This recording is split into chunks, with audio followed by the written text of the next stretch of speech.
Alors le chapitre 8 maintenant, les conditions techniques d'exécution des travaux. Donc fourniture et travaux. Les documents particuliers du marché définissent les conditions d'exécution des travaux en l'absence de dispositions spécifiques figurant dans les documents particuliers du marché. Le dimensionnement des ouvrages ou parties d'ouvrage traditionnels est soumis aux dispositions des normes de calcul d'usage en France. D'un commun accord entre parties contractantes, rien n'interdit l'utilisation des règles DTU de calcul ou similaires, sauf dans les cas où les eurocodes seraient imposés par la réglementation parasismique et celle relative à la sécurité incendie. L'exécution des ouvrages ou parties d'ouvrage traditionnels est soumise aux dispositions des normes d'exécution d'usage en France, qui à leur tour font référence à des normes produits. Les produits utilisés doivent répondre aux spécifications des normes d'usage en France lorsqu'elles existent. Dans tous les cas, l'entrepreneur est vigilant sur le choix des produits répondant aux spécifications des normes de mise en œuvre. Les normes applicables sont celles dont la date du mois de prise d'effet figurant sur le document est antérieure de 3 mois à celle du lancement de la consultation, sauf indication contraire indiquée dans les normes. Important ça, hein? 3 mois avant le lancement de la consultation, avant le lancement du DCE. Hein?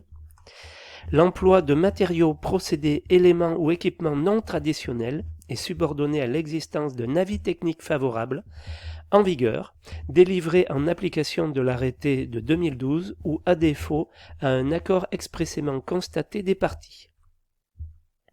Choix et qualité des fournitures.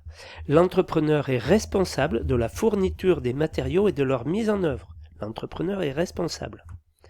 En conséquence, à moins de prescriptions contraires des documents particuliers du marché, le maître de l'ouvrage ne peut imposer à l'entrepreneur de s'approvisionner en matériaux et fournitures à des fournisseurs qu'il désigne, ni imposer l'emploi de matériaux et fournitures lui appartenant. Voilà, ça c'est dans la norme. Hein. Toutefois, les documents particuliers du marché peuvent préciser les matériaux, matériels et équipements à fournir. Dans ce cas, l'entrepreneur doit demander ou requérir en temps utile les instructions nécessaires pour leur commande.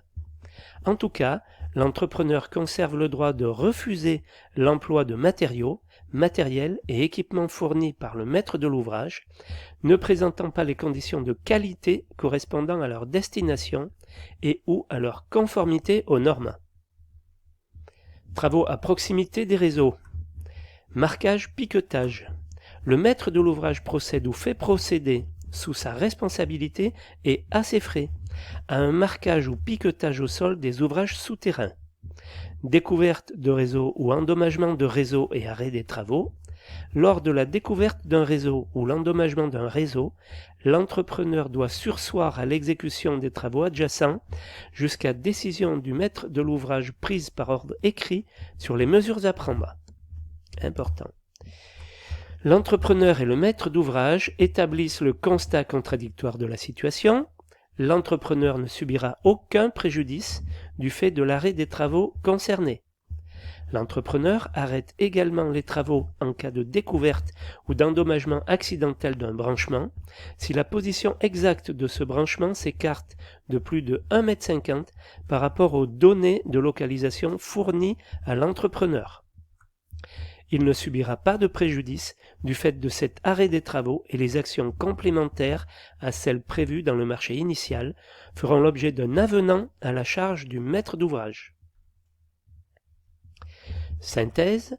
Les tâches des chargés de synthèse peuvent être assumées par un entrepreneur, par le maître d'œuvre ou par un intervenant extérieur à la maîtrise d'œuvre et à l'entreprise.